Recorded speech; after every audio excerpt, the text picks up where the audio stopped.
Ya inicia Zona 8, Tertulias y más. El espacio de noticias y opinión para empezar el día como Dios manda. Zona 8, la experiencia informativa que realmente importa. Quedan con ustedes nuestros panelistas.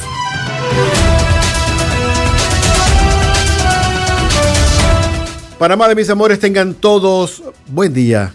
Que este viernes, al arranque del fin de semana, les encuentre complacidos de la vida, acompañados y que sientan que se acompañan por Dios. Eduardo Soto les da la bienvenida a Zona 8 Tertulias y más, en compañía de Rubén Polanco en la plataforma digital, Arsenio Samaniego en los controles y Patricia Ocando Camino en la producción. Recordemos lo siguiente: nadie puede cambiar la dirección del viento. Lo que podemos hacer es ajustar nuestras velas para poder llegar a nuestro destino. Vamos a orar.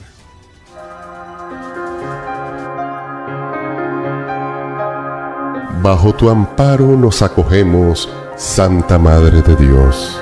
No desoigas nuestras súplicas que te dirigimos en nuestras necesidades. Antes bien, líbranos de todos los peligros, Virgen gloriosa y bendita. Amén.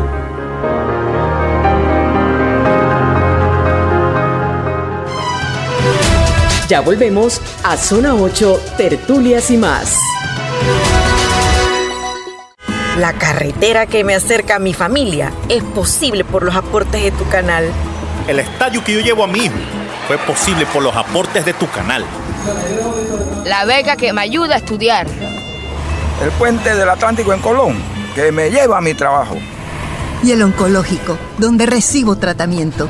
Nuestro canal, en manos panameñas, ha aportado los fondos para más de 1.172 proyectos que mejoran la vida de todos. Esos aportes son hechos. Hechos del canal. Canal de Panamá. Siga con nosotros en más de Zona 8, Tertulias y más.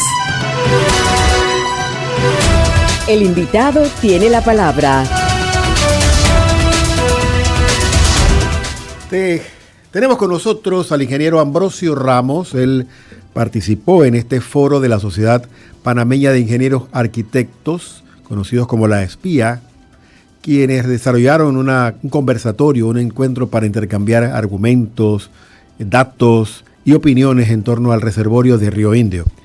Este foro llegó a ciertas conclusiones que queremos exponer aquí a la audiencia en compañía del ingeniero Ramos, que estuvo activamente en este evento. Ingeniero, ¿podría decirnos cuál fue tal vez el almendrón, el núcleo del diálogo de este foro que se realizó en días pasados en la SPIA?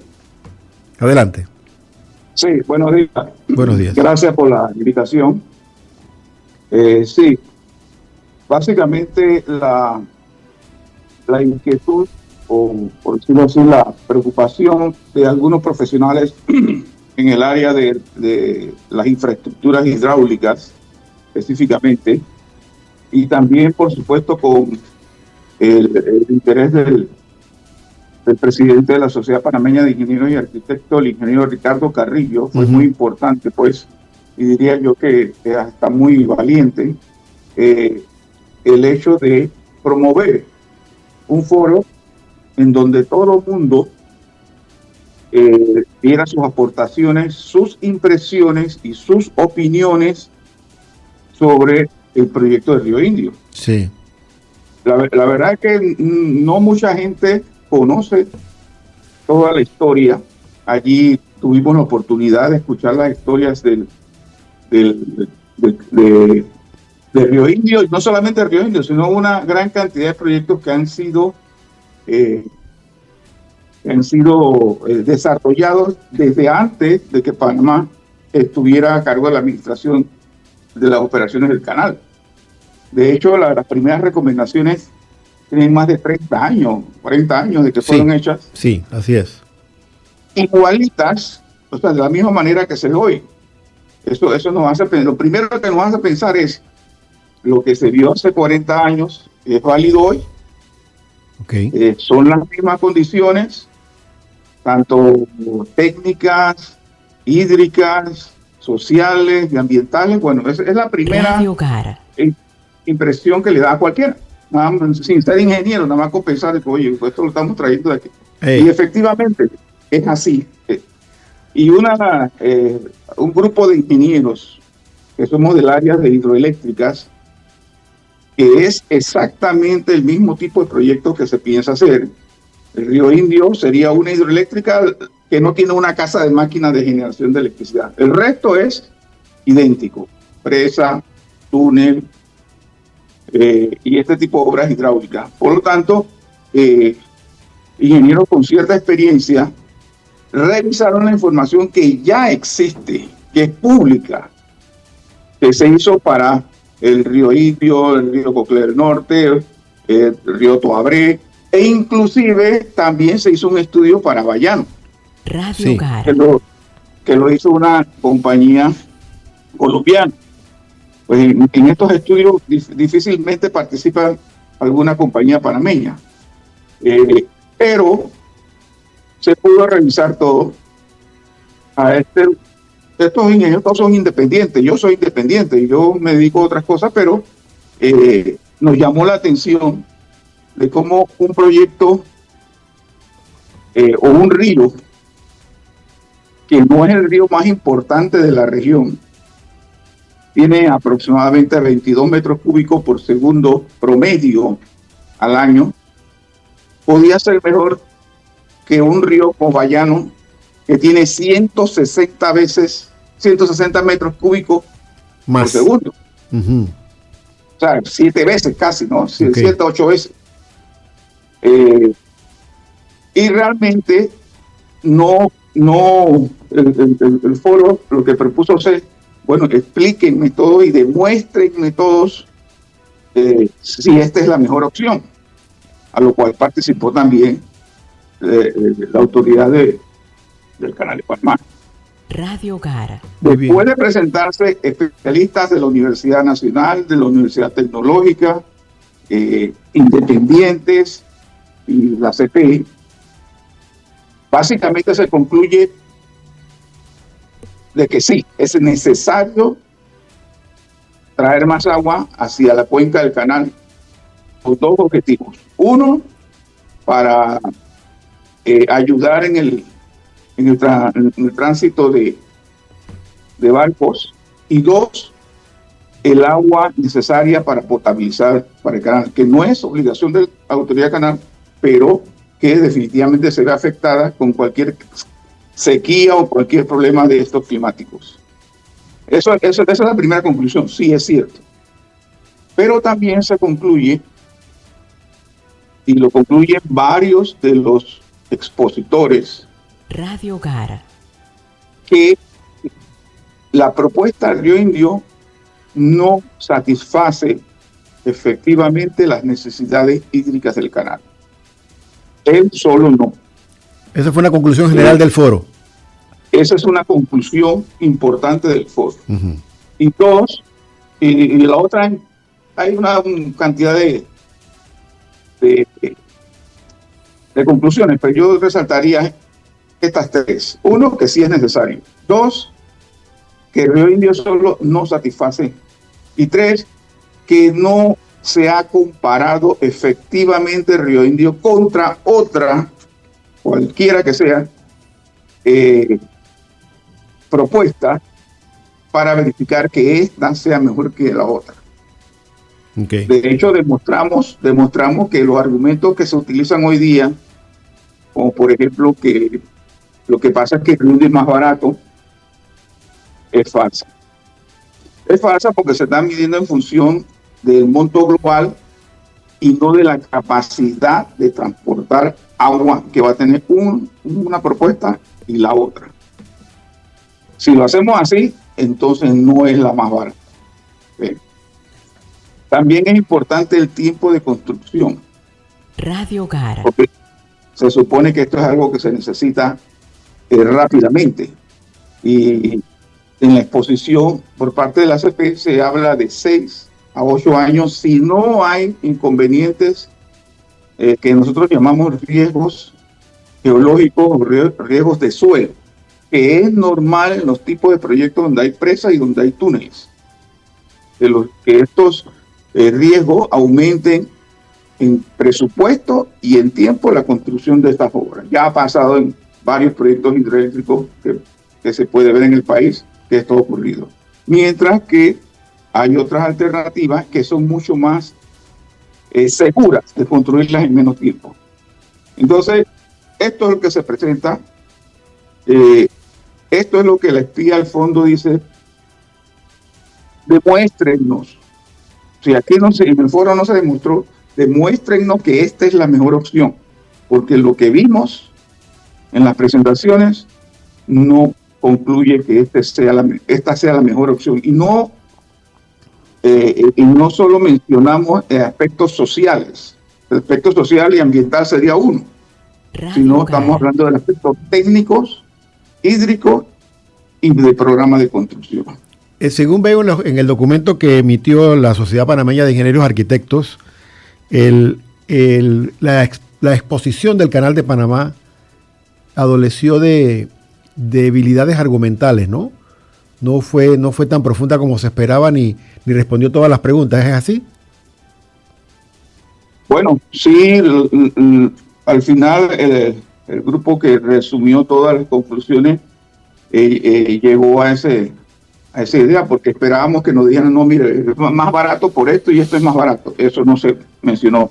Es el agua, porque de hecho, como le mencioné, que el agua es poca, 22 metros cúbicos por segundo, y aún hay que restarle el caudal ecológico, el caudal de navegación. Es muy probable que quede por menos de 20 metros cúbicos. Sí. Y además, ese 20 metros cúbicos va a depender de los cambios climáticos, del niño, de la niña, y puede bajar mucho. Y cuando eso ocurra, pues no se habrá logrado nada. Eso comparado contra, en el ejemplo que se propuso de Bayano, es que Bayano ya tiene esa agua allí. Ya está ahí. Ya está allí, ¿no? Y la estadística de lluvias de Bayano es constante. No tiene esa variación que tiene el Canal de Panamá ni las cuencas del lado del Río Indio, que varían drásticamente con los cambios climáticos. Entonces, adelante.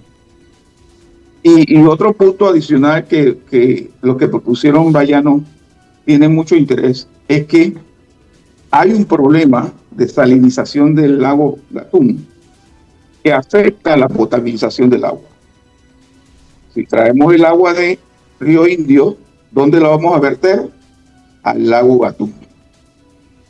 Y se va a contaminar nuevamente con la salinización. Esto de la salinización no son ideas ni historias. Esto está en los resultados de análisis de la calidad del agua que la misma ACP hace y que son también de dominio público. Indica que eso fue después de la ampliación, ¿no? Lo de la salinización del lago. Sí, los registros indican que aumentaron después de la ampliación. Por otro lado, una propuesta como la de Bayano, también hay otros ríos del sector, mencionamos Bayano porque fue la que más se desarrolló por INGT, tiene la opción de que el agua que trae de allá, un ramal puede ir para el lago Gatún y otro ramal puede ir para el lago Alajuela, lo cual estaría dando agua fresca a la potabilizadora y de esa manera parcialmente ayudarían con el tema de la salinización del lago. ¿Y por qué Río Indio no puede tener dos ramales también? Porque tenía que pasar por encima del canal para llegar hasta la Alajuela. O por debajo en tubería, algo como eso. Es más costoso. Porque acuérdate que el Río Indio está pegado al lago Gatún, como a 12 kilómetros, 14 kilómetros, algo como esto. Entonces, el proyecto vierte el agua directamente al lago Gatún. Radio Gara. Entiendo. Entonces, eso es algo que no sé si es que podemos decir, no, es que eso no es de interés de la ACP, pero sí es interés del país, de que podamos contar con agua fresca, que hay bastante en Panamá, hay mucha de sobra, y si vemos el Río Indio como el 20º río en caudal del país, ¿por qué no vamos por una solución más segura que conviene más al canal y a todos los panameños, sobre todo en la región central? Sí, respecto a eso, justamente estaba viendo el documento e indicaba que Río Indio por sí solo no garantiza la capacidad para satisfacer tanto las demandas del canal y la potabilización a largo plazo, estamos hablando, ¿no? O sea, aunque hagas Río Indio, tienes que empezar casi inmediatamente otros proyectos para poder suplir las necesidades tanto del canal como de la población. Sí, correcto. Por eso se hizo una comparación, una comparación entre Río Indio y Bayano, y no resultó Río Indio más barato que Bayano. Uh-huh. Para que sea equivalente hay que sumarle algunos de los proyectos como Coclé del Norte o Abreu, los que están al lado, pero cuando sumas esos proyectos ya tienes que sumarle un costo mucho más alto. Sí. Y al sumárselo igual sigue perdiendo contra Bayano, porque Bayano tiene más cantidad de agua. Y otra cosa, si usas Coclé del Norte, ¿qué ocurre? Tienes que bombear agua de Coclé del Norte a Río Indio, porque el Río Indio está más alto, que era una de las objeciones que se le decía a Bayano, que no, que tienes que bombear agua, pero es que acá también vas a tener que hacerlo cuando hagas el otro proyecto. Entonces, lo que decimos es que estas comparaciones no están hechas. Estos trabajos lo hicieron el Cuerpo de Ingenieros de los Estados Unidos, algunas compañías también norteamericanas, la compañía colombiana INGTEC, pero no hay un estudio propio del canal donde pueda comparar y decir, mira, esto es lo que más nos conviene a todos. No existe. Y eso es una de las cosas que se les pide, que se haga un estudio. Mira que no estamos diciendo, están equivocados, no hay que hacerlo, no. Hágase un estudio comparativo, pero que a la vez sea capaz de soportar el cuestionamiento de asesores independientes, de grupos independientes. Sí. ¿No? Porque lo que hemos visto hasta ahora es una manipulación de la información y no una real comparación. Es lo que se pide, o es lo que pide al final estas recomendaciones del foro. ¿Qué explicación se dio cuando se compararon los estudios del 99 con los del 2023? Porque en el 99 todo había sido descartado, inclusive Río Indio, ¿no? Correcto. Esta historia inclusive se contó, fue una de las primeras presentaciones, toda la historia que ha habido de los y por qué se descartaron cerca de 30, mira que eso se menciona a veces cuando se hacen declaraciones públicas, sí, que se han evaluado 30 estudios, pero lo que no se dice es que las 30 fueron descartadas también, incluyendo Río Indio. Entonces, de pronto, Río Indio sale, como podríamos decir, del sombrero del mago, y esta es la solución y la única solución, lo cual como técnicos, como ingenieros, como expertos en la selección de alternativas, no podíamos verlo. Por eso fue que se hizo el foro, sí, de que aquí falta algo, no puede ser que de pronto ahora sí y antes no. Y cuando se pusieron las cartas sobre la mesa no había suficientes explicaciones, se requiere más estudios. No, lo que hubo, lastimosamente, fue un intento de descalificar, no a las propuestas, sino a las personas que estaban cuestionando este tema. Que sí, no, que esta persona, no, porque tal motivo. Entonces eso nos parece un poquito lamentable, ¿no? De que se discutieran las ideas y no tratar de descalificar las personas. Una pregunta, ingeniero. En el caso de que se imponga Río Indio como la opción única, como bien lo menciona, ya sabemos, según el documento del espía, que no sería suficiente. Tendrían que emprenderse otro tipo de proyectos para poder suplir las necesidades tanto del canal como de la gente, ¿no? ¿Pasa lo mismo con Bayano? Si hacemos Bayano o usamos Bayano para esto, ¿también tendría que hacerse otros proyectos igualmente porque no suple o sí alcanza a largo plazo? Bueno, es difícil que haya algún proyecto, porque todos estos proyectos pues toman mucho tiempo. La única ventaja que le demos a Bayano es que Bayano no tiene presa. Por lo tanto, sus riesgos, o sea, se usa la presa existente. Sí. Una de las propuestas indica usar la presa existente. Tomar aproximadamente un 25% del agua que tiene Bayano. No, tampoco le estamos tomando toda, 25%. Y llevarla con conducción. La construcción de un conducto, como lo mencionamos en el foro, es mucho más rápida y puedes hacerlo por mucho más frentes de trabajo. Dividirlo a la velocidad que quieras. Si quieres hacerlo rápido, pones 5 frentes de trabajo, 6, 10, porque la logística en este caso es distinta. Okay. Yo puedo comenzar a poner tubos por 10 lugares distintos, cosa que no ocurre con una presa. Tengo que comenzar desde abajo. Cosa que no ocurre con un túnel, donde lo más que puedo hacer es comenzar por los dos extremos y ya. No puedo hacer 10 frentes de trabajo en un túnel. Entonces, el programa de construcción de Río Indio va a ser lento por ese tema. Okay. Y el de Bayano, o uno que utilizara un sistema como esto, puede hacerse tan rápido como se desee. Ingeniero, ingeniero, tenemos que hacer una pausa, venimos enseguidita. Espérenos un ratito para hacer la promoción y regresamos de inmediato con una pregunta que le tengo de este documento final del Foro de la Espía. Adelante, Arsenio.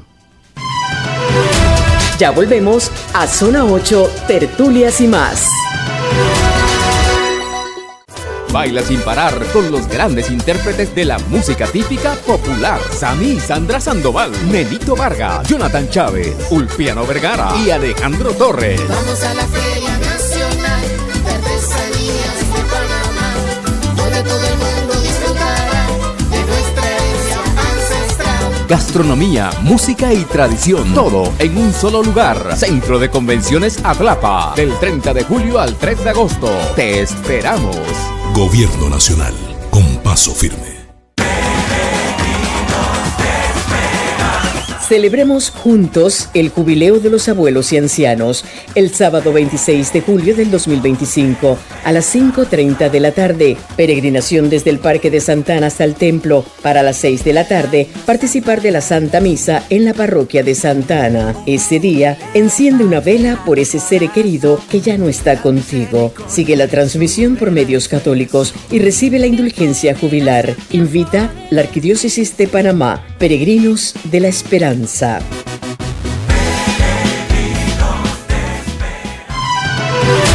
Siga con nosotros en más de Zona 8, Tertulias y más.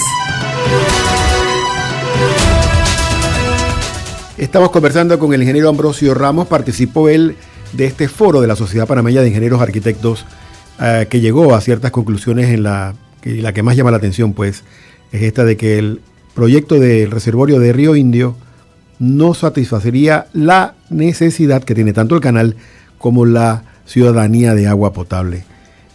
Aquí se habla en el documento de conclusiones, ingeniero, que el IDAN está contemplando ampliaciones en la infraestructura de potabilizadoras y de suministro de agua, que cuando sumas todos los proyectos supera lo que el Río Indio podría dar a la población para agua, ¿no?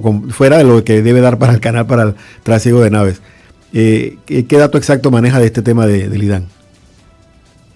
Sí, uno de los participantes o de los expositores fue el actual director del IDAN, y hizo una recopilación de los proyectos que están en construcción, que algunos están detenidos, sí, que utilizan agua del lago Gatún, y la de otros proyectos futuros. Y cuando se le pidió pues la cantidad de agua que iban a necesitar estas plantas, sí equivale aproximadamente a los 15 esclusajes, que es la aspiración de la Autoridad del Canal de Panamá para el tránsito de barcos. Eso, como te decía, hablando en metros cúbicos por segundo, es aproximadamente 20 metros cúbicos por segundo, que es lo que se aspira de Río Indio. Pero el estudio que se hizo de Bayano, también lo hizo Ingetec y que lo pagó la ACP y que está disponible en público, propone traer 40 metros cúbicos por segundo, sería el doble. Entonces, esto no pararía la central de Bayanos, ella seguiría operando con menos agua, pero seguiría operando y tendríamos una holgura mayor para ver cuál es el siguiente proyecto que hay que hacer ya para más allá de 2050.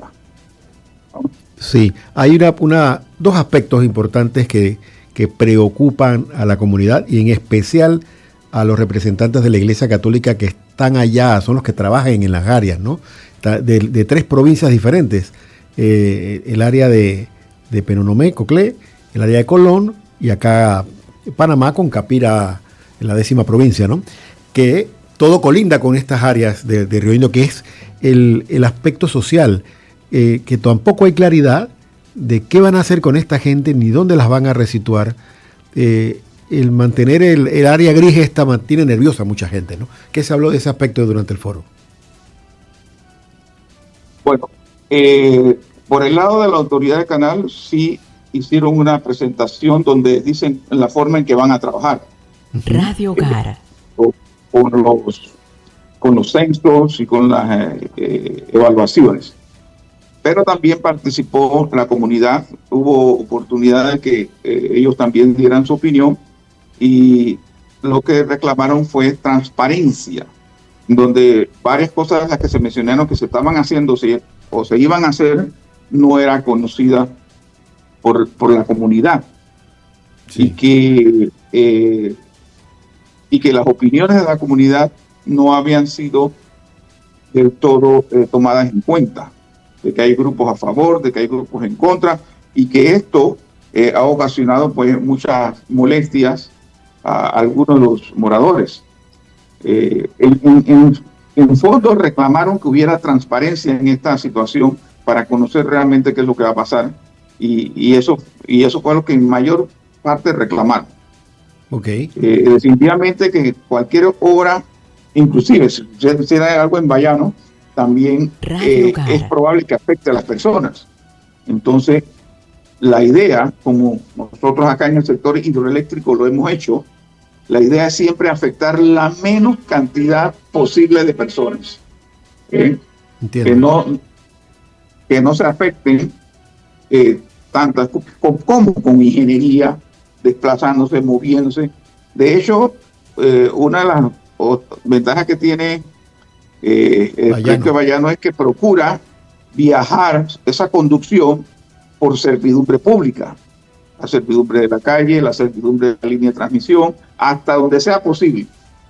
Claro, algún lugar será donde hay que atravesar algún lugar que puede afectar a las personas. Y igual tendrían que manejarse de manera que esto sea el menos efecto social posible. Pero sí, ahí pudimos escuchar y se registra también la participación de ellos en el foro como la insatisfacción por falta de transparencia y de comunicación con los grupos de la región. Pero en lo que usted pudo palpar, ciertamente el canal no tiene claro qué va a hacer con la gente, o no lo quiere decir, o sí lo sabe, pero de lo terrible que es, no lo quieren revelar. ¿Cómo lo percibió usted? Bueno, la presentación de ellos indicaba de que la encuesta es para, en cada caso, hacer un movimiento de esas personas hacia otro lugar. Radio Gara. Se supone que en acuerdo con las personas. Sí. Sin embargo, lo que dicen los moradores es que eso que están diciendo ellos no lo conocen, ni lo saben, ni lo han visto que se está haciendo. Entonces, por ahí la parte de que no haya una comunicación ni una transparencia en las cosas, o no se lo han dicho a las personas. Una de estos casos. Ok. Yo quisiera con esta pregunta para el ingeniero Ambrosio Ramos, que participó de este foro de la Sociedad Panameña de Ingenieros y Arquitectos sobre el Río Indio, que algo que le quedó claro al foro es que el Río Indio por sí solo, aunque es técnicamente viable a corto plazo, excluyendo los impactos sociales y de biodiversidad, carece de los elementos necesarios para ser considerado como la única alternativa. O sea, no no se probó durante el foro que sea lo único que vale la pena hacer de momento, ¿no? Ni es más barato tampoco. Es correcto. No se probó que fuera la única, ni se probó que sea la mejor. Porque en este caso, cuando se hace una evaluación, debe pesar no solamente el dinero, el tiempo, sino el costo social y ambiental sí. que involucra uno. Así es como debe evaluarse. No solamente que esté más rápido o esté más barato, sí. sino que debe pesar cuánto cuesta hacerlo aquí, social y ambientalmente, y cuánto cuesta acá. Y eso debes considerarlo en tu evaluación final. Y eso es lo que no hay. Eso es lo que no hay, una evaluación o una comparación con otros proyectos. Pero también es verdad, ingeniero, que estamos tarde. Esta solución debió estar hace 20 años. Sí, estamos tarde. ¿Y qué tan rápido puede hacerse algo como esto, ¿no? Lo de Bayano versus lo de Río Indio. O sea, el factor rapidez también es importante. En Bayano, los que evaluaron Bayano estimaron cerca de 42 a 44 meses. O sea, menos de 4 años, ¿no? Okay. Contra el otro que puede ser 6 a 8 años. Y ya debiera estar caminando un segundo proyecto o hasta un tercero, porque esto no es algo que se va a solucionar con uno solo. Interesante. Gracias, ingeniero, por resumirnos estas conclusiones del foro de la Sociedad Panameña de Ingenieros Arquitectos sobre el tema del reservorio de Río Indio. Las conclusiones en lo personal coinciden con las preocupaciones de la iglesia, que no se sabe dónde van a trasladar a la gente, todavía no se sabe. El estudio de impacto ambiental, ¿se dijo algo del estudio de impacto ambiental, que tenemos entendido que tampoco existe como tal? No se mencionó. Creo que existe, pero no es público. Parece que existe, pero no se tocó ese tema. Ok. Y que este proyecto de Río Indio no es la única solución viable ni barata de momento, y hay otras opciones que pudieran ser no solo baratas económicamente, sino menos impactantes en lo social y en lo ambiental. Gracias, ingeniero, por su tiempo. Sabemos que lo hicimos levantar temprano de la cama, aunque lo conocemos muy bien, sabemos que usted temprano está ya en su área de trabajo dándole, ¿no? Vamos a una pausa y regresamos con un tema caliente. Esta salida del dirigente del Suntrax, Saúl Méndez de Bolivia, renunciando a todas las ventajas de asilado político que tenía para irse a un paradero desconocido de momento. ¿Qué implicaciones tiene tanto para él como persona, como para el sindicato y para el país? Vamos a la pausa y regresamos de inmediato. Ya volvemos a Zona 8, Tertulias y más. Celebrando su 50 aniversario, la campaña arquidiocesana estará en las calles del 15 al 17 de agosto. Jóvenes voluntarios estarán debidamente identificados. Tu contribución permitirá impulsar las obras de evangelización y el sostenimiento de nuestros sacerdotes, religiosas y misioneros. Llena la alcancía de amor y comparte esta bendición para seguir la obra evangelizadora. 50 años comprometidos por el bien común. Cristiano, la iglesia eres tú. Siga con nosotros en más de Zona 8, Tertulias y más. El invitado tiene la palabra.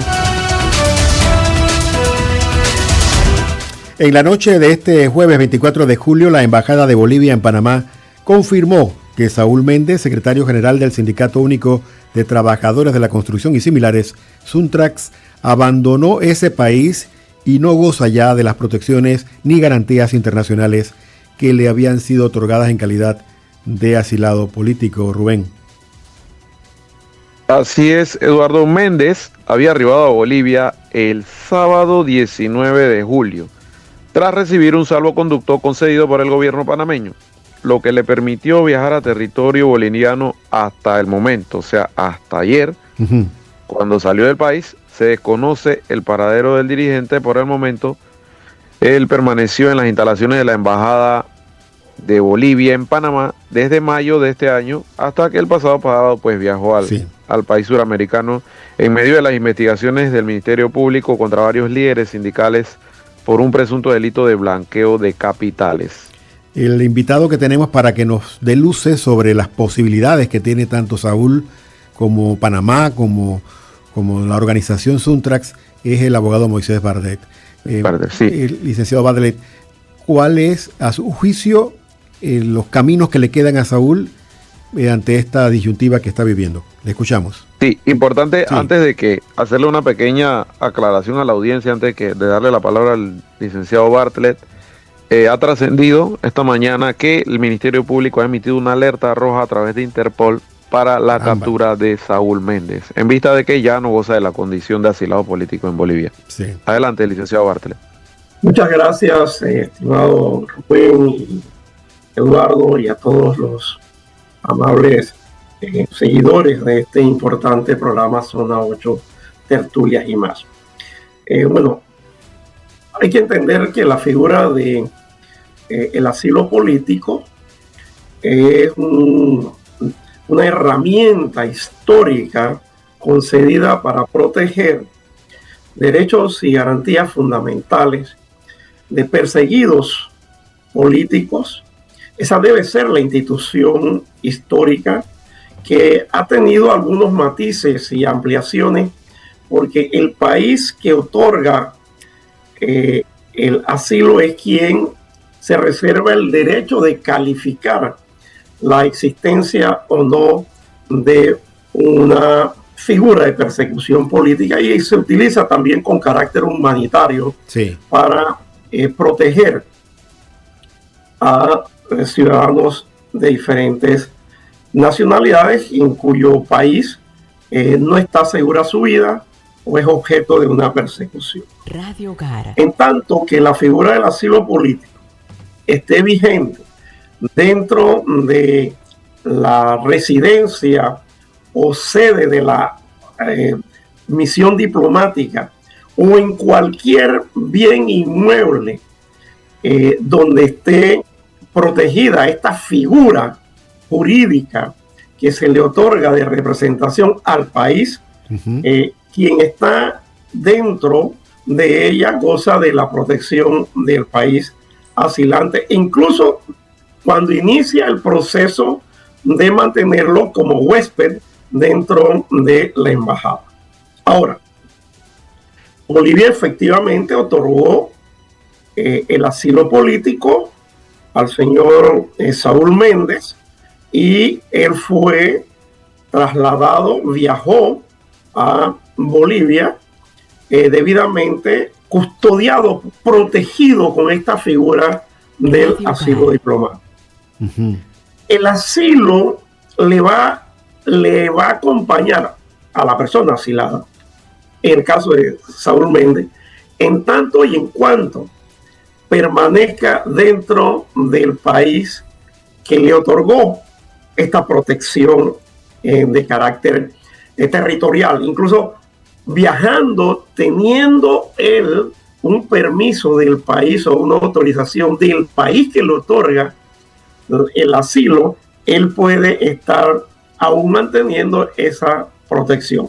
Él ha renunciado, hasta ahora lo que tenemos de información que hay es que hay una comunicación en la cual se dice que Saúl Méndez abandona el territorio de la República de Bolivia y se desconoce su paradero.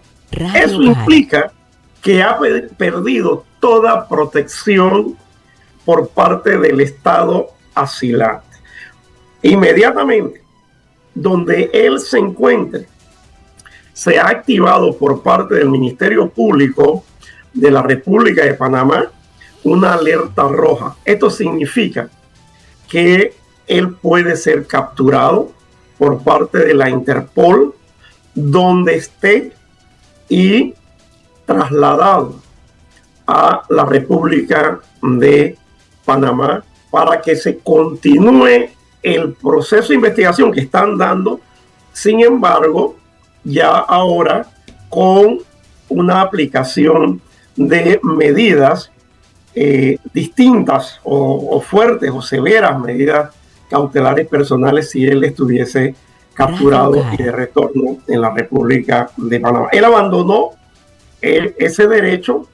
Hay otras consideraciones. En el plano jurídico está totalmente desprotegido y a merced de una captura por parte de Interpol para que se ha retornado a la República de Panamá a enfrentar un proceso. Y eso tendría, ya esto es un poco especular, si se quiere, por el procedimiento panameño, una vez esté en el territorio nacional, cuando ocurra, eso pasaría por una audiencia de revisión o de aplicación de medidas cautelares personales que parecieran o se puede vislumbrar que sería de las más severas por la conducta que ha desplegado. Claro. Él fue asilado y ha abandonado la protección con destino o paradero desconocido.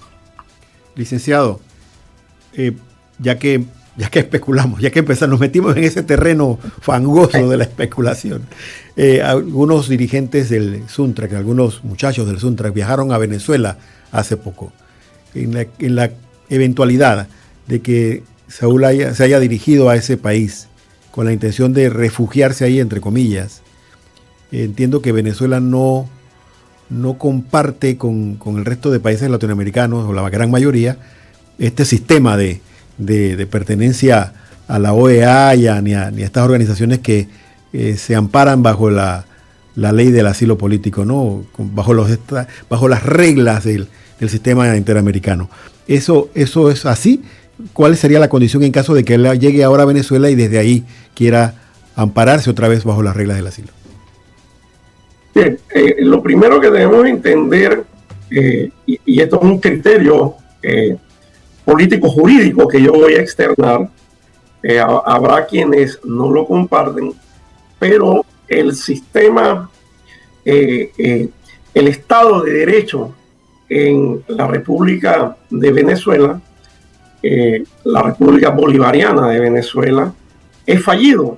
Allí existe un gobierno que no proviene de una elección transparente, reconocida por observadores internacionales y en muchos casos por la mayor parte del concierto de naciones democráticas del mundo. Sí. Además, como has apuntado, Eduardo ha renunciado a organismos regionales e continental y ha renegado resoluciones, sugerencias del concierto de naciones y su estatus en la OEA no es regular, de manera que hay una exacerbada violación al Estado de Derecho y a garantías y derechos fundamentales.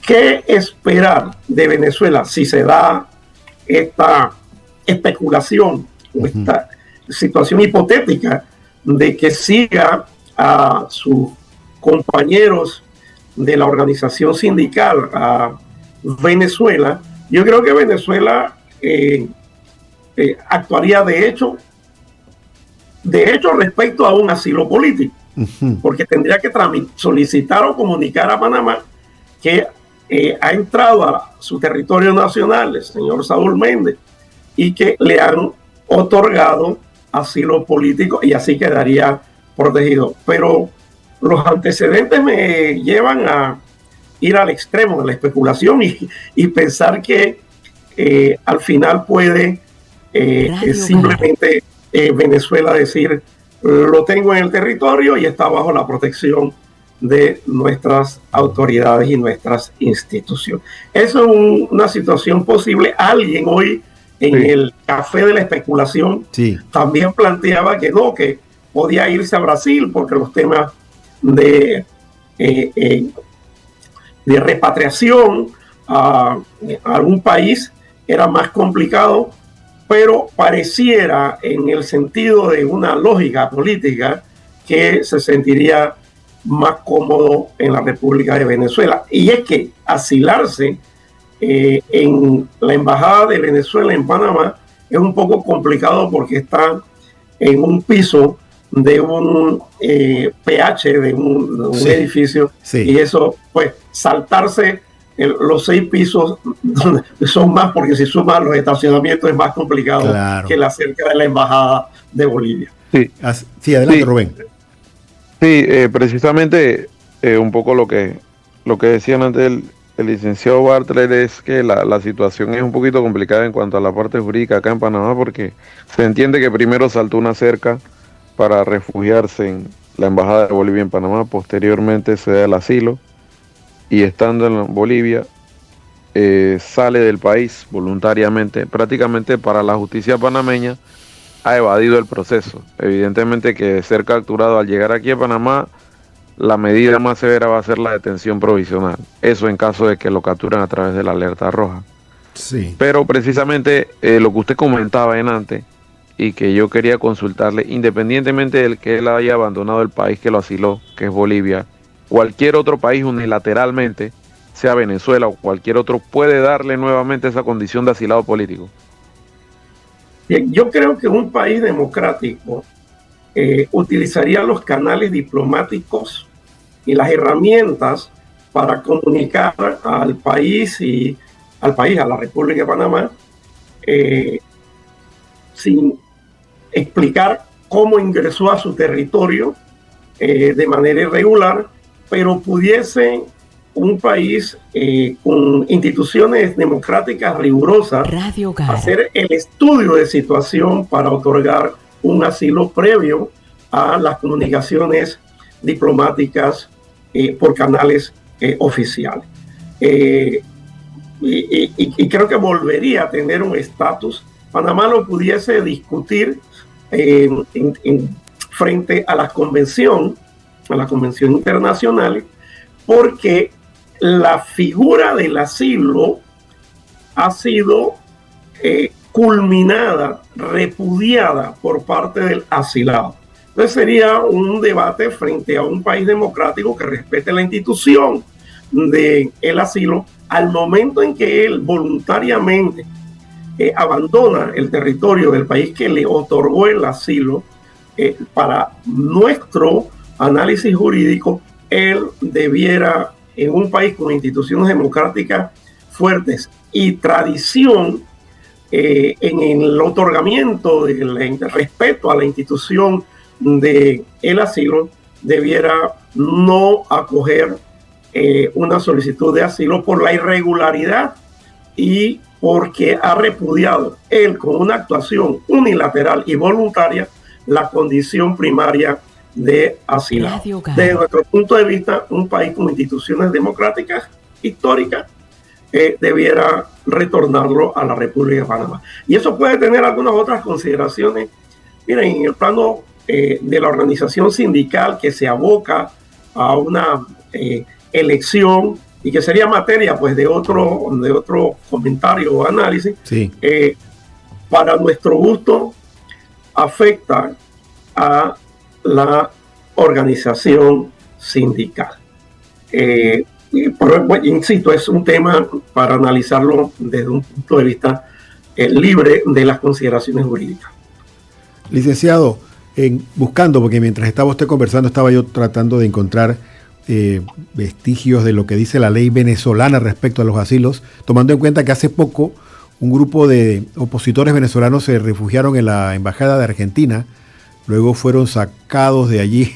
Dice Argentina que mediante un operativo de SWAT, ¿no? Los sacaron de territorio venezolano, bajo protesta de los venezolanos, por cierto, del gobierno venezolano. Pero parece que hay una ley del 2001 firmada por el propio Hugo Chávez en la que sí se reconoce y se garantiza el derecho de asilo a las personas que pidan asilo en Venezuela, o que sea Venezuela el que dé el asilo, ¿no? Indica que se garantiza incluso la unidad de la familia del refugiado o el asilado incluso. La Comisión Nacional para los Refugiados venezolana, esta institución venezolana, es responsable de tramitar las solicitudes, según lo que encuentro así, muy ligeramente buscando en las plataformas digitales. Aún así sabemos que Venezuela pues ha roto lazos con algunas organizaciones y esta ley desde el 2001 pudiera ya no estar activa, ¿no? Vigente. Adelante. Mira, recordemos que Venezuela por décadas fue un país defensor del asilo político y recibió ciudadanos latinoamericanos y en particular a panameños durante las épocas de gobiernos militares. Así es. Y desarrolló mucho el respeto a la institución del asilo político. Esta ley que menciona y que no la tenía en este momento en el radar, yo creo que mantiene el criterio del asilo político.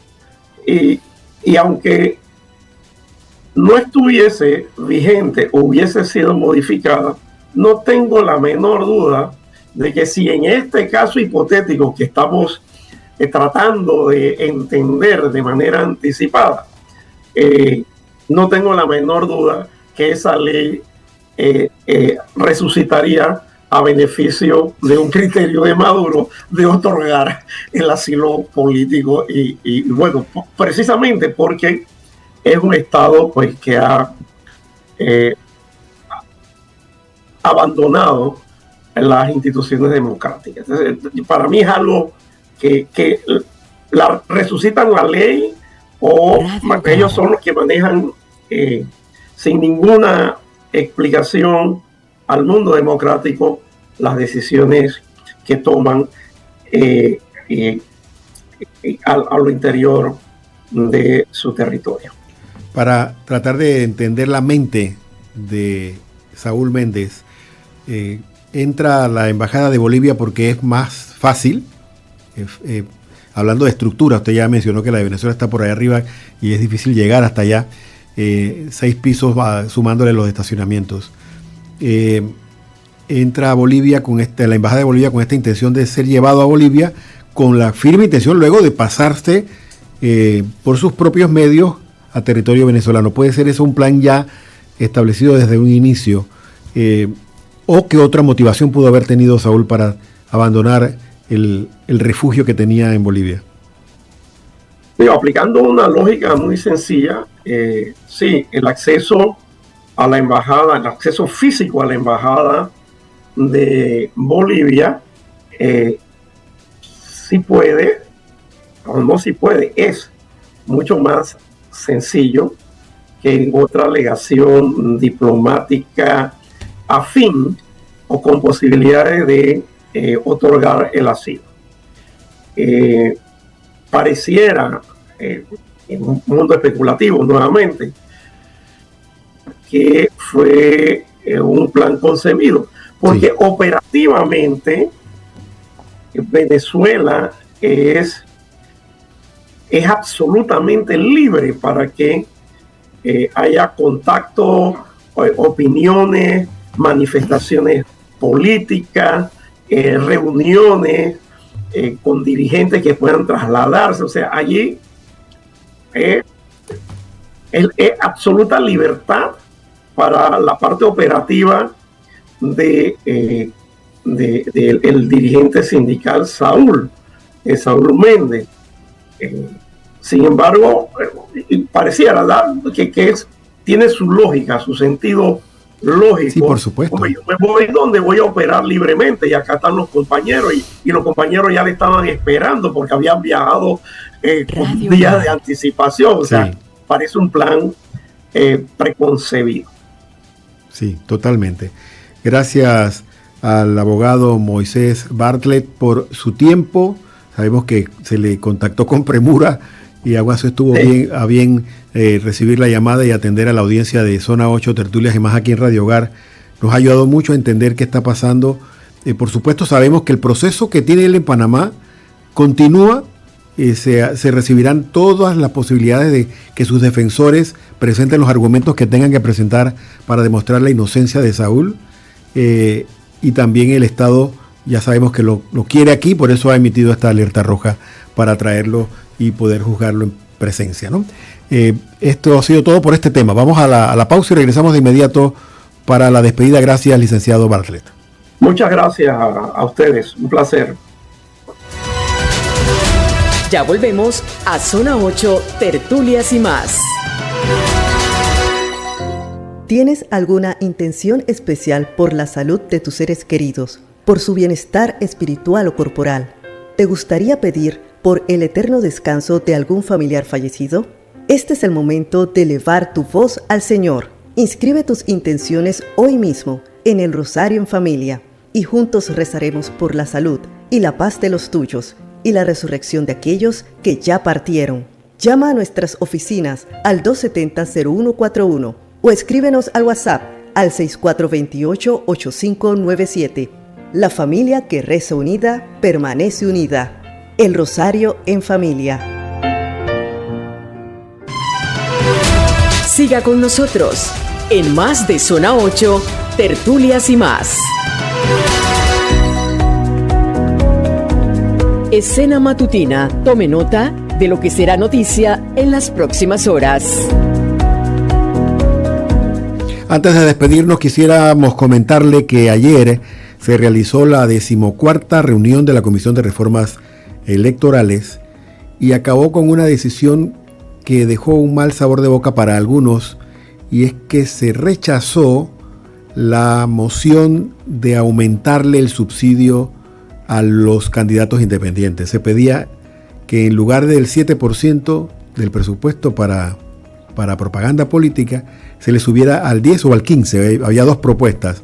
Una del propio Tribunal Electoral que pedía subírselo a 15%. Los integrantes de la mesa, la mayoría partidos políticos, rechazaron la moción. Vamos a escuchar la nota. La Comisión de Reformas Electorales hoy trató temas importantes que era el financiamiento electoral, sobre todo para la libre postulación. Hubo dos propuestas, una de parte del Tribunal Electoral donde solicitaba un aumento del 15% y otra propuesta del foro que solicitaba un aumento del 10%, a lo que les reitero es el financiamiento electoral para lo que es la libre postulación. Debo decir que ambas propuestas fueron rechazadas y se mantiene el artículo 208 tal como está vigente hasta el momento, que establece solamente un 7% de financiamiento electoral para la libre postulación. Lo del financiamiento todavía no, el monto todavía no se ha discutido. En la sesión anterior se propuso una reducción del 1 al 0.5 y eso quedó pendiente para discutir una vez terminemos este tercer bloque.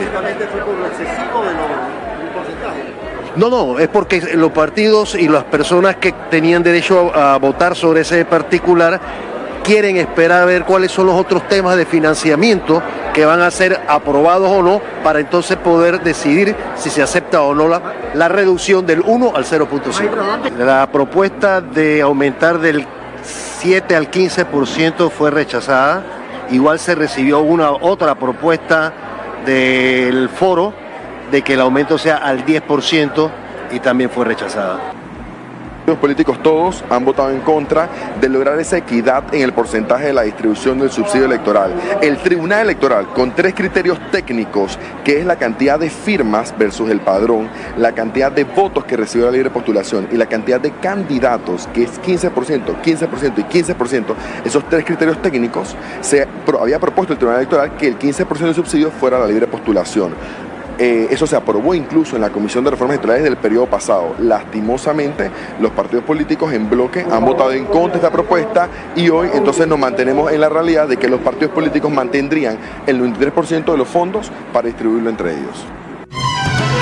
Tremendo esto, ¿no? Se entiende que el principio es que hay equidad. Que el partido político es la mejor opción para la organización política, que lo independiente es una rueda suelta que no garantiza armonía a futuro, porque no sabes por dónde te van a salir las decisiones de los independientes, porque no responden a nada ni a nadie, ¿no?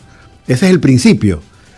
No tiene nada que ver con el hecho de que los partidos políticos se hayan corrompido, que estén putrefactos, que estén... Yo vaticino, Eduardo, que esto va a ser un punto de inflexión. Vamos a marcar un antes y un después en el futuro de los candidatos por libre postulación, porque recuerda que Ricardo Lombana, sí, la primera vez que participó como presidente se postuló como independiente. En la elección pasada tuvo que conformar una agrupación política, Movimiento Otro Camino. El movimiento independiente, Vamos, que se llama Vamos, está en esa coyuntura de definir si se convierte o no en una agrupación política, en un partido político, y ellos han tenido reuniones en las que se ha abordado el tema. Pero yo creo que precisamente están esperando que se definan todos estos puntos, llámese financiamiento, qué tanto beneficia la ley electoral a los partidos políticos versus los independientes, para ellos entonces decidir si incursionan como partido político, qué es lo que más les conviene dentro del escenario político que hay, ¿no? Para competir en un escenario a futuro en igualdad de condiciones.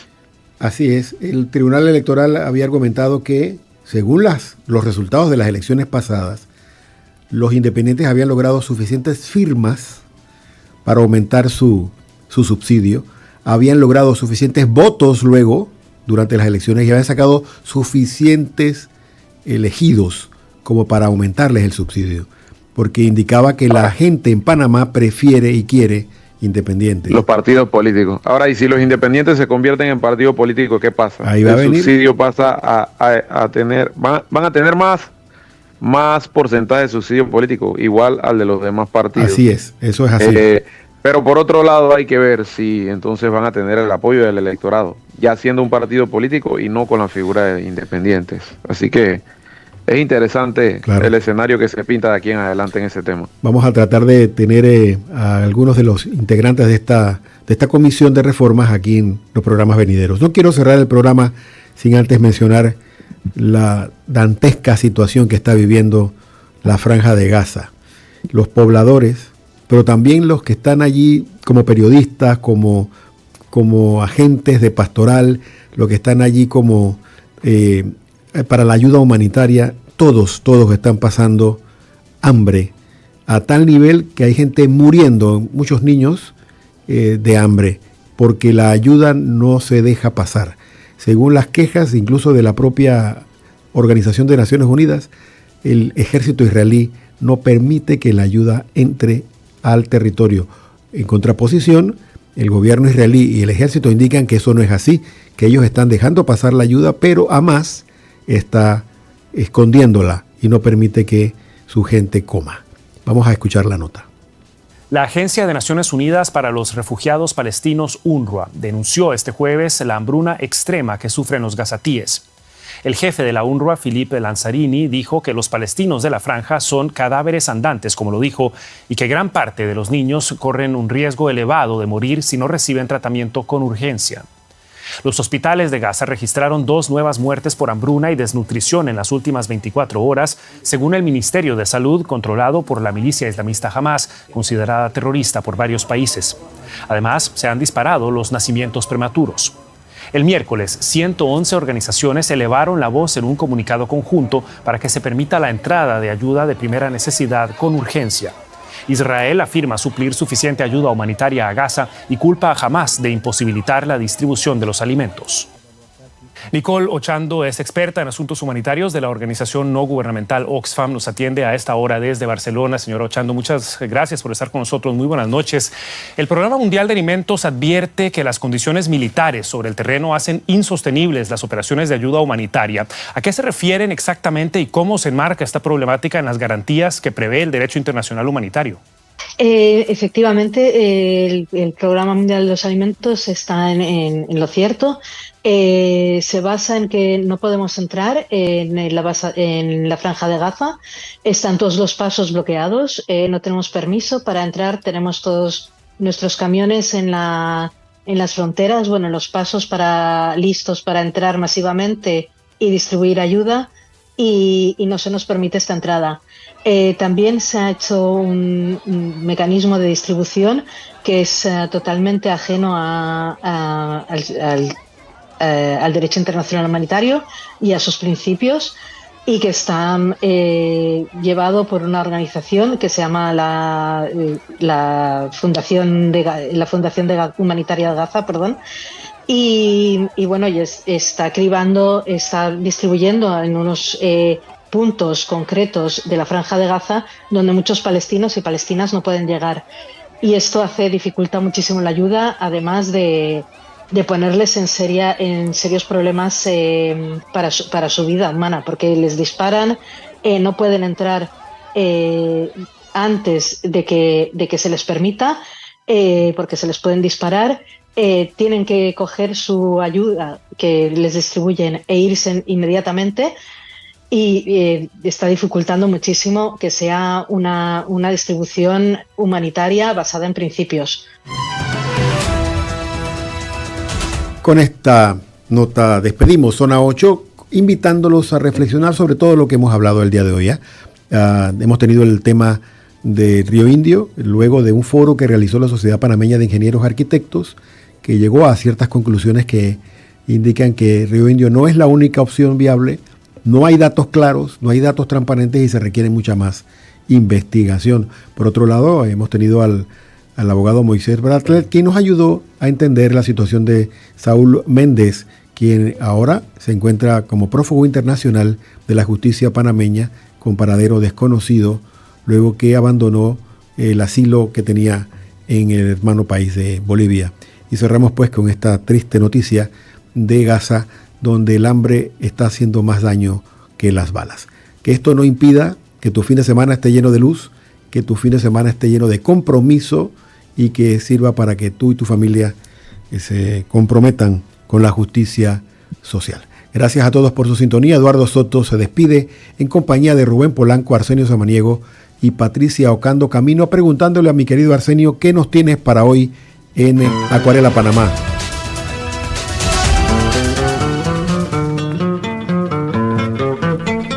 A petición popular tenemos décimas panameñas acá en Acuarela Panamá a las 2 de la tarde. Los esperamos. Hasta el lunes.